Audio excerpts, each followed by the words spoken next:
everybody, Uncle Jesse here, and Christmas is right around the corner, and today I'm going to be building a Lego table for my son.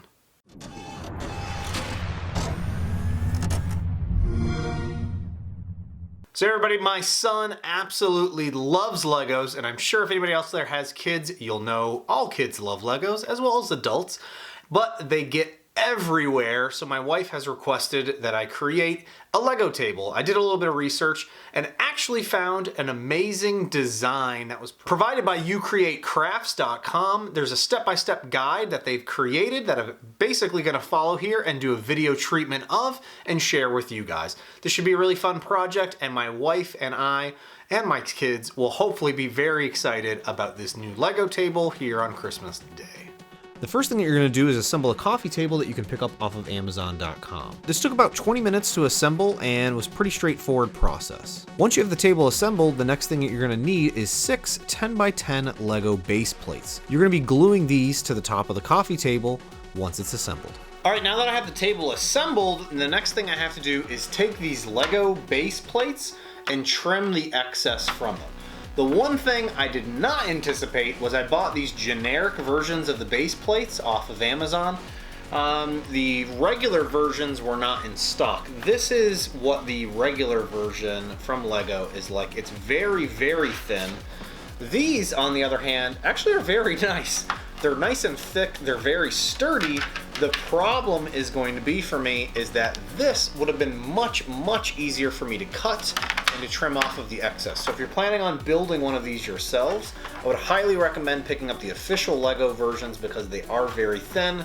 I'm gonna have to now use a Dremel or something to actually, maybe my jigsaw, to actually cut this and try and get it as seamless as possible. Also, one thing I noticed is that the instructions said that they used the 10x10 Lego squares, and unfortunately it looks like maybe the product here has changed since that original DIY project, and now you might need, if you want this to be completely flush with the sides, you're gonna need at least 2 more boards. So this is 6 that I have. You'll need a total of 8 in order to actually fill in this completely. Also, before I cut this, I placed the boards in the particular color combination order that I'd like them to be. This is actually the design pattern that they went with on the blog, and I thought it looked very nice.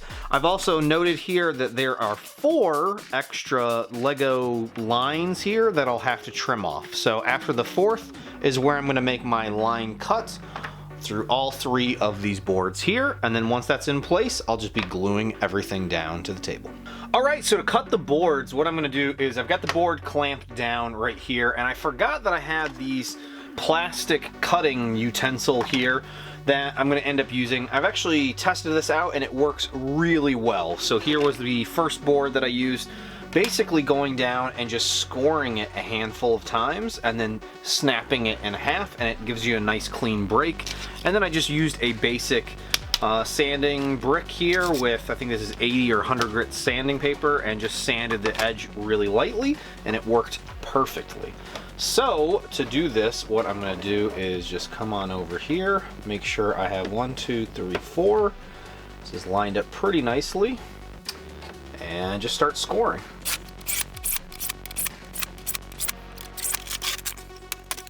And then just gonna bend this a little bit here. You see that? Snaps right in half. So once that's off, the edges here are a little rough, so I'm just gonna sand them down.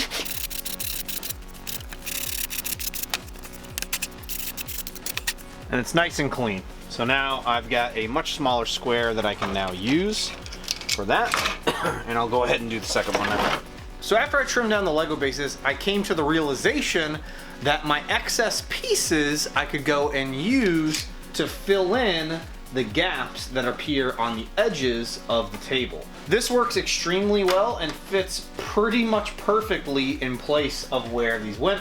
I just had to go and take one of the pieces that was on the front here where I did the other trimming and trim off the 4 pieces of the smaller brick plates, and everything fits perfectly now. So all I have to do now is get everything sealed and glued to the tabletop. And for that, I have a few options. Looking around my workshop, I had a few options available to me. I did not have cement or rubber cement or anything like that, like they've recommended in the instructions. What I do have is some adhesive spray, which might work nicely. Some wood glue, since this is a wood table, I thought maybe that might work, but I doubt that's really gonna work, so I'm not gonna try that as an option. And my other go-to alternative is super glue. We'll see how that actually works. I think I might try it on a few pieces here between the spray adhesive and the super glue and see what works best, and then apply it to the rest of them. So let's give it a shot and see.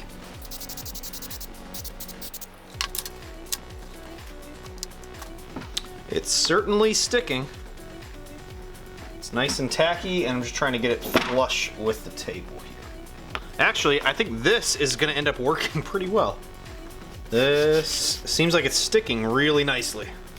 So I'm gonna keep going with this and see how it goes.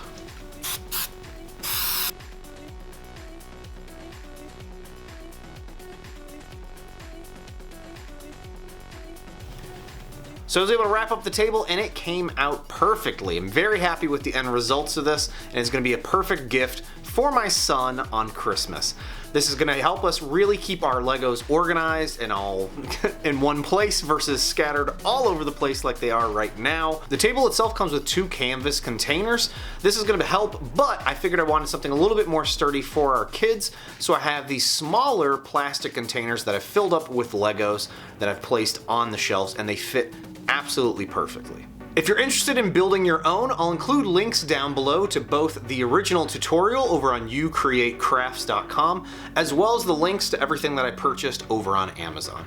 Again, this was a very simple build. It took me probably less than an hour to assemble, and is going to be a huge help in keeping all of our Legos nice and organized and giving our son a really great place to play with them. Hey, thanks again for watching, you guys, and if you're interested in checking out more of my videos, make sure to hit the subscribe button as well as the like button, and I love to hear you guys' feedback and comments. So thanks again for watching, and I'll see you guys next time. Bye now.